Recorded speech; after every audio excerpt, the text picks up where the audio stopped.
नमस्कार, वास्तु लिविंग में आप सभी दर्शकों का बहुत बहुत स्वागत है। मैं हूं विकास टांगिया।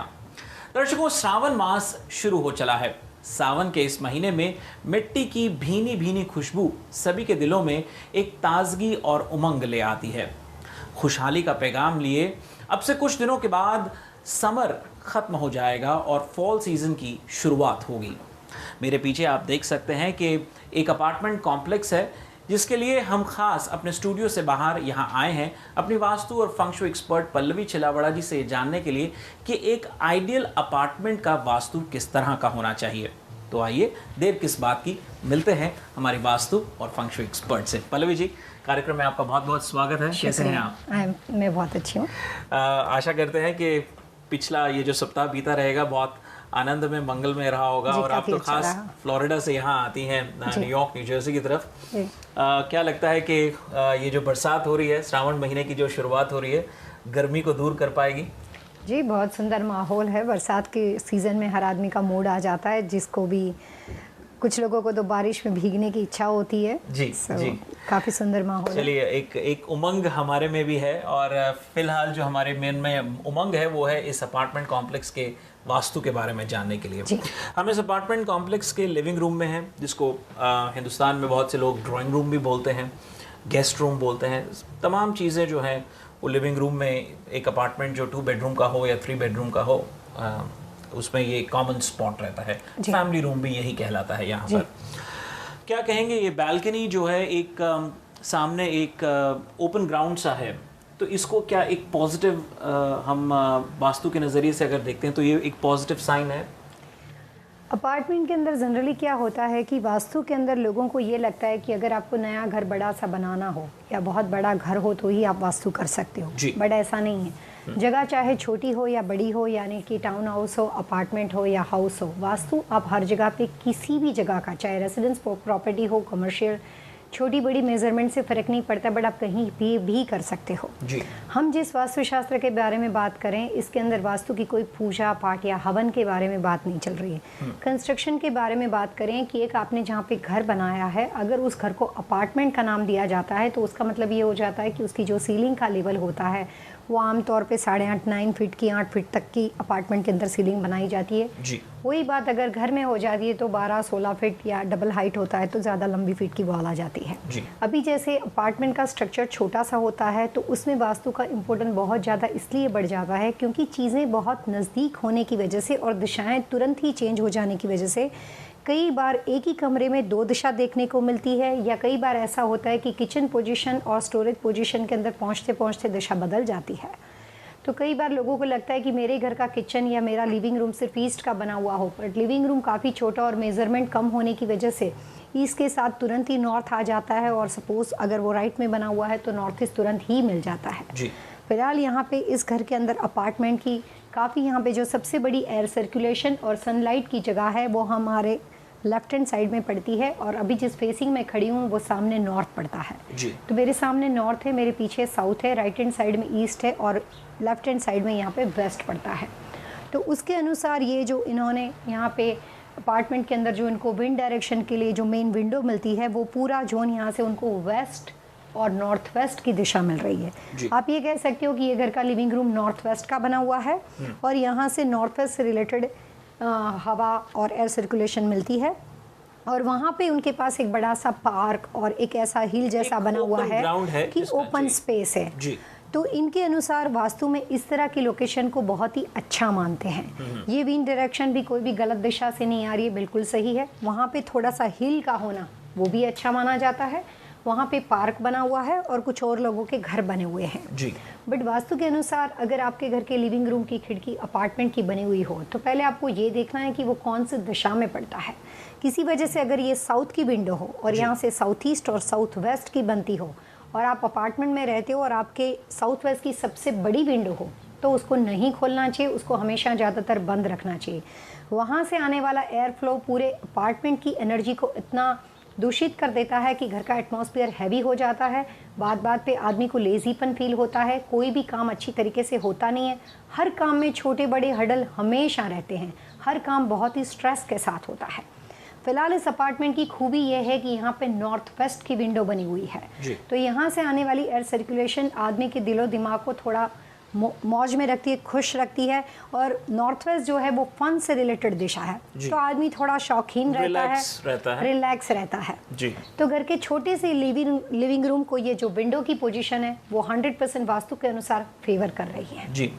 पल्लवी जी, अगर मैं इस रूम का इंटीरियर सेटिंग देख करके चलता हूँ तो मैं ये देख के चलता हूँ कि यहाँ पर जो है काउचेस, सोफ़ा का अरेंजमेंट किया गया है, और इस और जो है यहाँ पर जो रखा गया है वो सोफ़ा कम बेड जो है उसकी एक पोजीशनिंग यहाँ पे करी है, जिसको हम फुट ऑन भी कहते हैं। साथ ही साथ क्योंकि एक अपार्टमेंट है, हमें मालूम है कि स्पेस की थोड़ी सी कमी रहती है, इस और एक मंदिर भी बनाया गया है। तो सबसे पहले तो यही मेरा एक सवाल जो है कि क्या मंदिर की स्थापना लिविंग रूम में इस तरह से करनी चाहिए?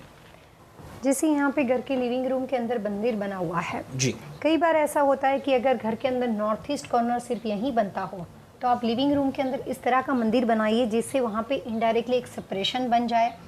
कंस्ट्रक्शन करके वॉल बनाना मुश्किल हो जाता है, बट आप इस तरह से डोर का इस्तेमाल कर सकते हैं कि रात के टाइम पे आप मंदिर को कम्प्लीटली बंद कर सकें। इन्होंने एक्स्ट्रा पूजा से रिलेटेड चीज़ों के लिए नीचे भी एक दरवाज़ा बनाया हुआ है, तो मुझे लगता है कि रात के टाइम पे सबसे आइडियल ये रहता होगा कि वो उसको इस तरह से कम्प्लीटली बंद कर देते होंगे जी। कई बार यहाँ से आप हाफ वुड पार्टीशन लेकर भी आप रख सकते हो ताकि वो चीज़ों को आप लिविंग रूम के अंदर सेपरेट कर सको। बट यहाँ के मंदिर का पर्पज़ यह है कि अगर छोटी जगह के अंदर नॉर्थ ईस्ट में आप दिया धूप अगरबत्ती पूजा राइट दिशा में करते हो तो उस घर के अंदर ज़्यादातर बच्चों का एजुकेशन कंसंट्रेशन अच्छा रहता है। घर के मेन मुखिया के ऊपर दिमागी चीज़ों के ऊपर ज़्यादा स्ट्रेस नहीं आता है, वो आदमी थोड़ा स्ट्रेस फ्री रहता है। तो लगता है कि इस अपार्टमेंट को बनाते वक्त उन्होंने जो छोटी छोटी जगह को राइट दिशा में चीज़ों को रख सकते उस चीज़ का ख्याल किया है जी। और मुझे लगता है कि ये कहीं ना कहीं बहुत मैटर करता है कि कंसंट्रेशन लेवल, बच्चों की डेवलपमेंट, घर के जो इम्पोर्टेंट मैं ये कहूँ कि जो हाउस होल्ड का जो इंचार्ज है, एक काम एनवायरनमेंट पे रहते हैं तो प्रोग्रेस, एक स्टेबिलिटी बनी रहती है। जी जी, सही कहा जी जी। तो पल्लवी जी, मंदिर के उपरांत जो अगला प्रश्न मेरे जहन में आ रहा है वो ये आपके पीछे पड़ा सोफ़ा देख करके। सोफ़ा जो है it is facing towards the north direction. जब मैं बैठूँगा मेरे लेफ़्ट और जैसे नॉर्थ पड़ता है, तो क्या कोई ख़ास वजह है इसकी कि the guests facing towards north is better? जैसे अगर आप ये सोफे को देखेंगे तो इसके बराबर सामने आपके घर का मेन डोर पड़ता है जी। तो आइडियली किसी भी लिविंग रूम की लोकेशन ऐसी होनी चाहिए कि घर का मेन मुखिया जब वो वहाँ पे बैठता है तो उसके सामने उसको घर का मुख्य द्वार दिखना चाहिए। मुख्य द्वार की ओर कभी भी बैक करके नहीं बैठनी चाहिए। अगर सोफ़ा उल्टी दिशा में बैठा हुआ तो डोर की ओर उनकी बैक हो जाती है। तो छोटी सी जगह के अंदर हर छोटी छोटी चीज़ों का ख्याल रख सकते हो। और अपार्टमेंट वास्तु के अंदर हमेशा आपको देखना है कि आपके घर के मुख्य द्वार की ओर घर के मेन मुखिया की सीटिंग अरेंजमेंट ऐसी होनी चाहिए कि उस और उनकी हमेशा डोर की तरफ उनका मुंह आना चाहिए और फेसिंग होनी चाहिए, बैक दरवाजे की ओर नहीं रखनी चाहिए। इसी बात को ख्याल करके उन्होंने इस सोफे का अरेंजमेंट किया है, ऐसा लगता है जी। दर्शकों, वक्त हो चला है अब एक छोटे से ब्रेक का, और ब्रेक के बाद हम इस अपार्टमेंट के किचन और डाइनिंग एरिया में पहुंचेंगे। ये सब कुछ लेकिन एक छोटे से ब्रेक के बाद। आप जाइएगा नहीं, आनंद लीजिए वास्तु लिविंग का।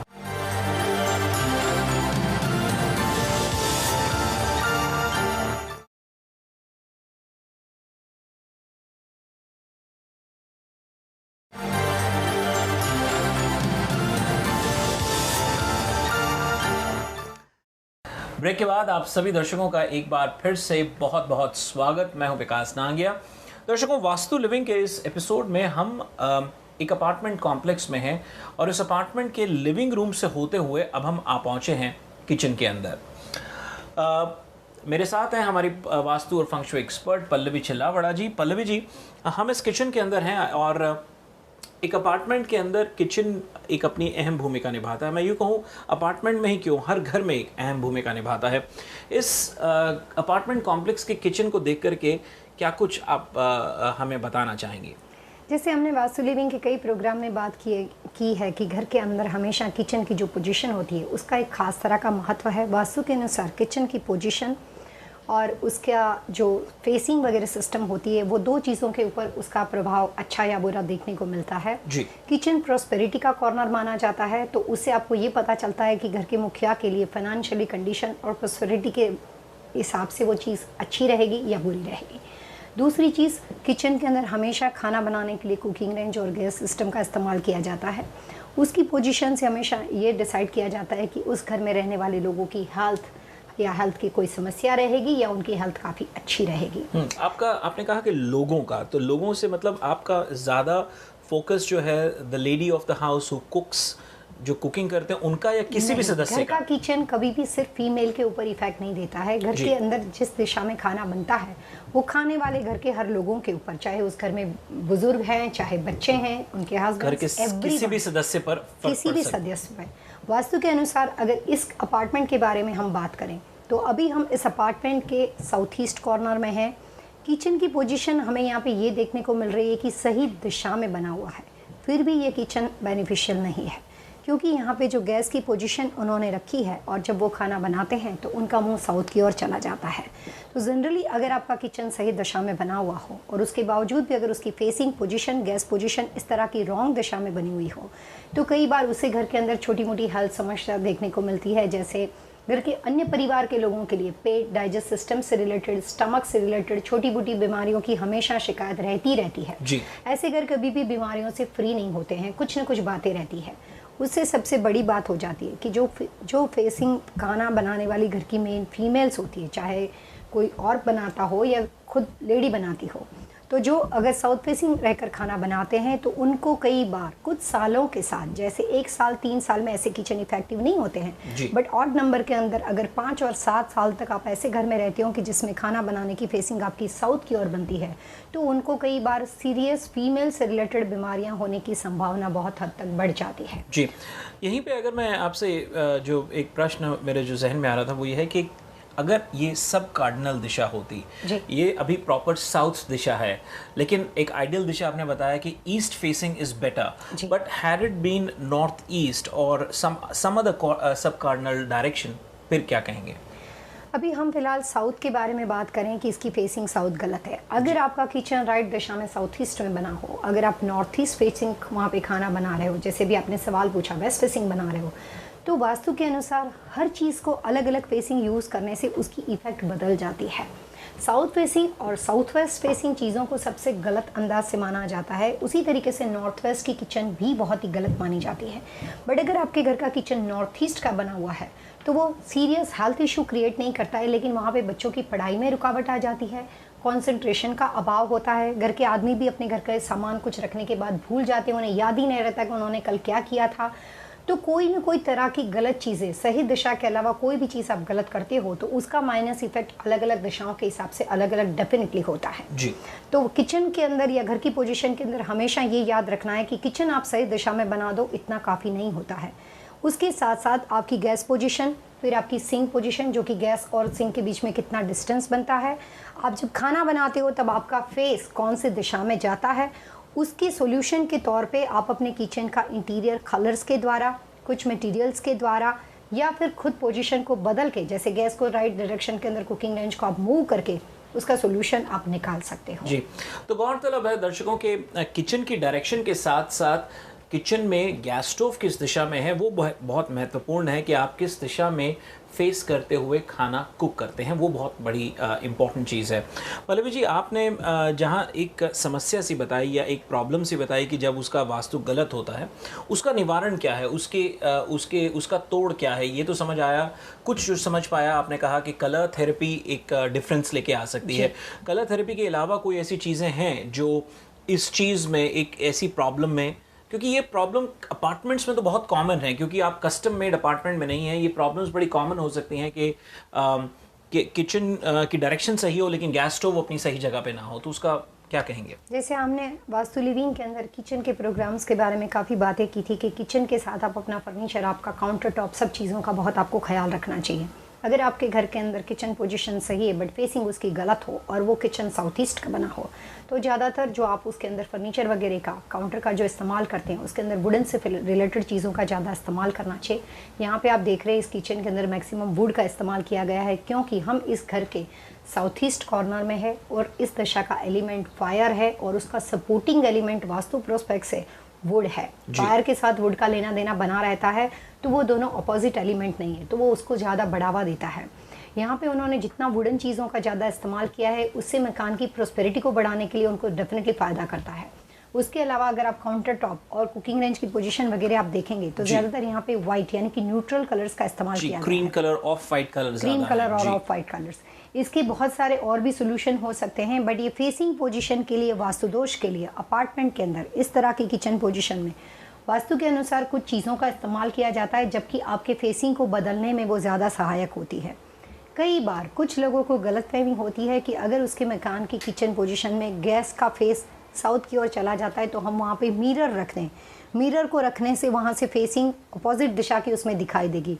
वो बहुत ही सीरियस और गलत रेमेडी है, क्योंकि जब आप यहाँ पे अगर मिरर रखते हो और यहाँ पे अब आप कुक करने के लिए जैसे गैस ऑन करोगे तो जो फायर होती है उसका रिफ्लेक्शन उसमें चला जाता है, जिसकी वजह से अकस्मात एक्सीडेंट होने के चांसेस बढ़ जाते हैं और कई बार वहाँ पे सीरियस इंजरी आदमी को हो जाती है। तो बहुत ही गलत तरह का रेमेडियल बेस होता है। ज़्यादातर ऐसी चीज़ों के अंदर वास्तु के अनुसार कुछ चीज़ें जैसे फॉर कंट्रोल ऑफ पावर करके एक प्रोडक्ट आती है, जो कि किचन अगर आपका गलत दिशा में बना हुआ हो तो उसकी डायरेक्शन को बदलने में वो आपको फ़ायदा करता है। मेरा पर्सनल सोल्यूशन यही रहता है कि अगर जितनी हद तक हो सके और अगर आप गैस की पोजीशन को ही बदल पाओ, ऐसा कोई सोल्यूशन हो, तो पहले उसको इस्तेमाल करना चाहिए। उसके अलावा bamboo, maximum wood, sandalwood, carnelian stone, बागवा और फॉर कंट्रोल ऑफ पावर, उसको उस किचन के कैलकुलेशन को गिन के उसके स्पेसिफिक अलग अलग कॉर्नर में इस्तेमाल करने से कई बार आप हेल्थ प्रॉब्लम से अपना बचाव कुछ सालों तक ज़रूर कर सकते हो। जी पल्लवी जी, अब आइए डाइनिंग एरिया की ओर बढ़ते हैं। इस किचन के साथ में ही एक छोटा सा डाइनिंग एरिया है। आइए चलते हैं, देखते हैं कि वास्तु वहाँ का किस तरह का होना चाहिए। दर्शकों, ये है इस घर का डाइनिंग एरिया। अपार्टमेंट कॉम्प्लेक्स में हर एक सदस्य की एक प्रयास रहता है कि स्पेस का सबसे ज़्यादा यूटिलाइजेशन हो सके।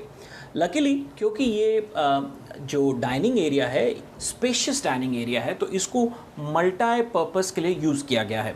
एक कॉर्नर में एक छोटी जो है 6 सीटर डाइनिंग टेबल रखी गई है, जहाँ फैमिली के सभी सदस्य बैठ करके डिनर करते हैं, और दूसरी ओर कुछ रिक्रिएशनल एक्टिविटीज़ के लिए पियानो या कंप्यूटर टेबल, इस तरह की चीज़ों को अपार्टमेंट में प्लेस कर दिया गया है। तो क्या ये मल्टी पर्पस रूम की जो सेटिंग है, क्या वो उचित है?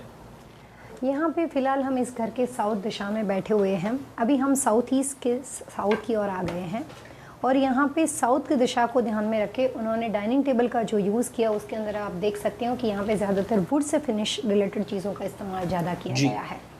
अगर आपके घर का डाइनिंग हॉल साउथ के अंदर बना हुआ है, आप किसी भी अपार्टमेंट में रहते हो, तो वहाँ पे आपके लिए मेटल का डाइनिंग टेबल यूज़ करना नुकसानकारक हो सकता है। ग्लास के बजाय अगर आप वुड का इस्तेमाल करते हो तो वो ज़्यादा फ़ायदेमंद है। सपोज़ किसी वजह से साउथ में अगर आपने मेटल का डाइनिंग टेबल इस्तेमाल किया है और घर आपका काफ़ी छोटा है, हर कॉर्नर पास में मिल जाते हैं, तो ऐसे घरों के अंदर सारा परिवार एक जगह पे बैठ के एक साथ खाना नहीं खाता है। दूसरी भाषा में ये बोल सकते हैं कि संप देखने को नहीं मिलता है, परिवार में एक अपनापन नहीं रहता है। जो हमारा इंडियन ट्रेडिशनल कल्चर है कि परिवार के लोग एक साथ एक जगह पे बैठते हैं, दिन भर हमें वक्त नहीं मिलता है बट शाम को भी उसके बाद भी एक साथ बैठने से थोड़ा एक अपनापन रहता है। घर के मुखिया को पता चलता है कि दिन भर बाकी के सब लोगों ने क्या एक्टिविटी की और साथ में मिलकर खाना खाने से एक अपनापन बढ़ता है। तो अगर मेटल का टेबल रखा हुआ हो तो घर के अंदर लोगों का आना जाना कम रहता है, बाहर से दोस्त वगैरह फैमिली के और लोग खाना खाने के लिए कम आते हैं, परिवार अकेला पड़ जाता है और आपसी लोग जो कि एक ही मकान के अंदर रहते हैं उनका भी एक दूसरे के साथ मिलकर एक जगह पे बैठ के खाना मुश्किल हो जाता है। तो वो लोग बारी बारी आती है या फिर वो अपने अपने कमरे में चले जाते हैं। तो इससे आप ये बोल सकते हो कि परिवार में चाहिए उतना अपनापन देखने को नहीं मिलता है। यहाँ पे इसी डाइनिंग एरिया में उन्होंने अपनी छोटी सी ऑफिस बना रखी है। यहाँ पे वो अपनी ईमेल्स चेक कर सकते हैं और इसी बात को ख्याल रखकर कि ये साउथ की दिशा का बना हुआ है, आप देखेंगे कि ऑफिस डेस्क के लिए भी उन्होंने वुड का इस्तेमाल ही ज़्यादा किया है। जितनी चीज़ों की सजावट आप इसके ऊपर देख रहे हैं वो भी आइडियली सिरामिक से रिलेटेड है। स्टोन से रिलेटेड है या ज़्यादातर चीज़ें उनकी वुड से रिलेटेड है। फेसिंग भी बिल्कुल सही है। फ़िलहाल अगर इस दिशा में हम काम करते हैं तो हमारा चेहरा नॉर्थ की ओर रहता है। दर्शकों, इस वक्त हम लेंगे एक छोटा सा ब्रेक और ब्रेक के बाद हम पहुंचेंगे इस अपार्टमेंट के बेडरूम में। ये 2 बेडरूम अपार्टमेंट है। लिविंग रूम और किचन और डाइनिंग एरिया से होते हुए अब आइए बढ़ते हैं बेडरूम्स की तरफ, लेकिन एक छोटे से ब्रेक के बाद। जाइएगा नहीं, फौरन आते सबसे पहले हम पूछेंगे पल्लवी जी से tip of the week.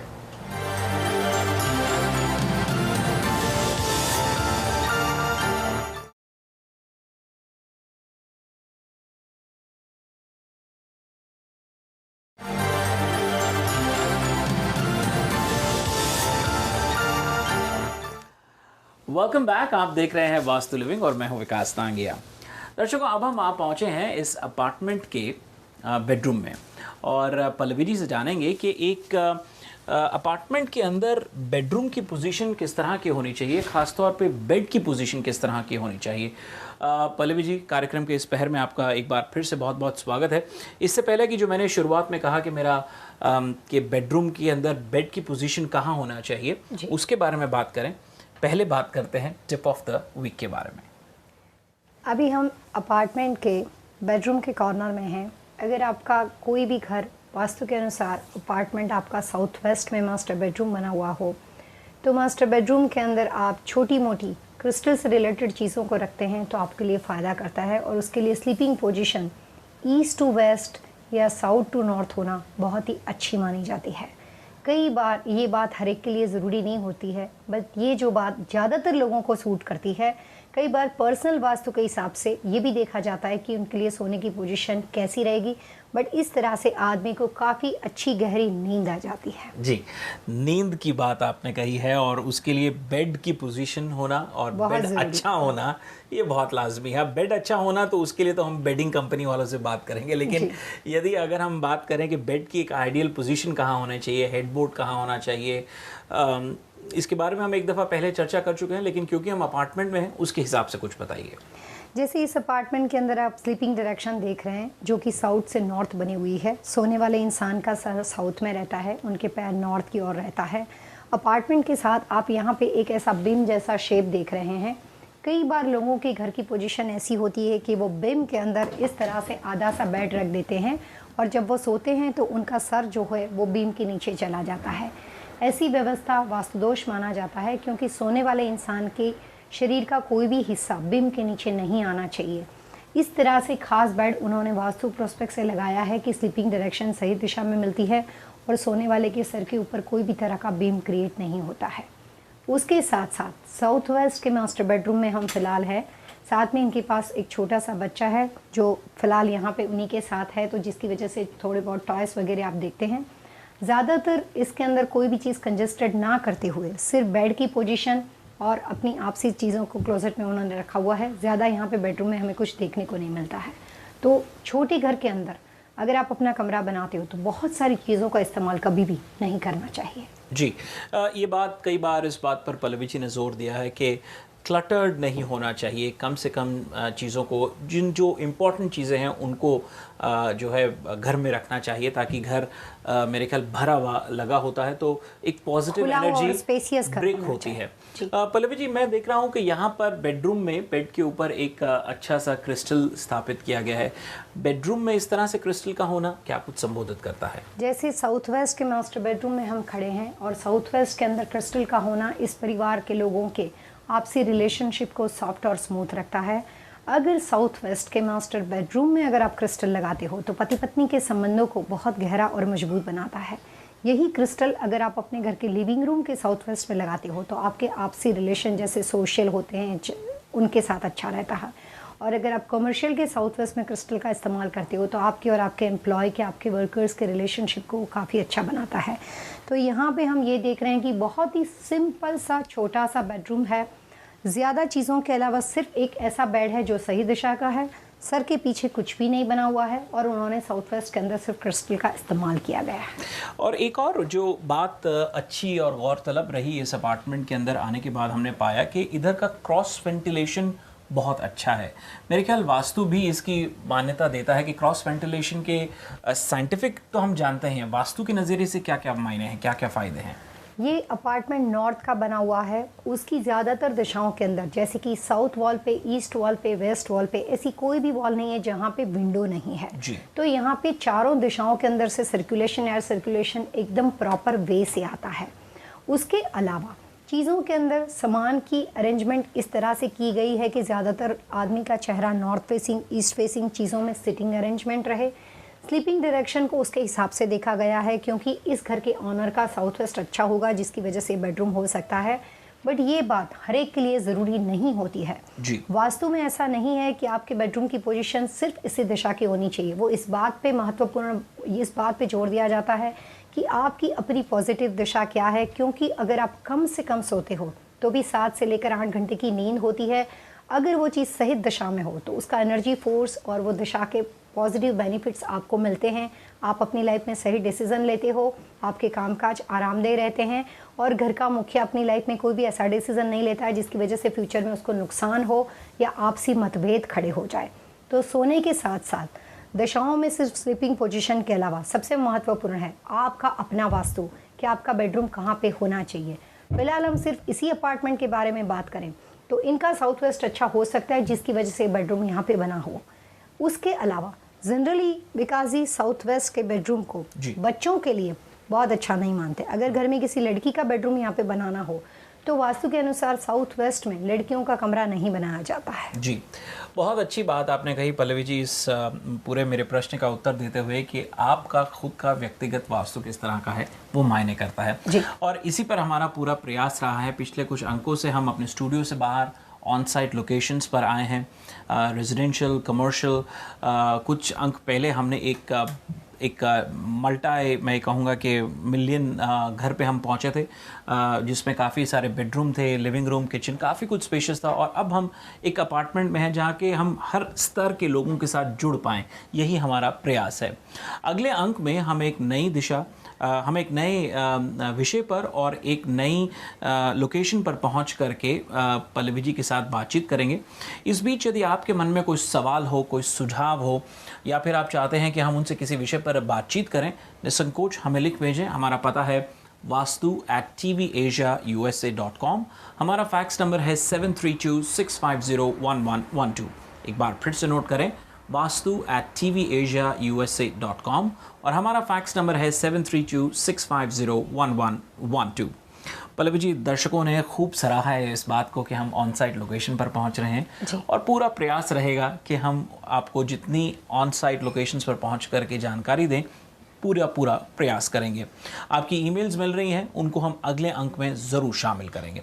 Pallavi ji, आइए दर्शकों से मिलकर इजाज़त लेते हैं। जी, नमस्कार। नमस्कार।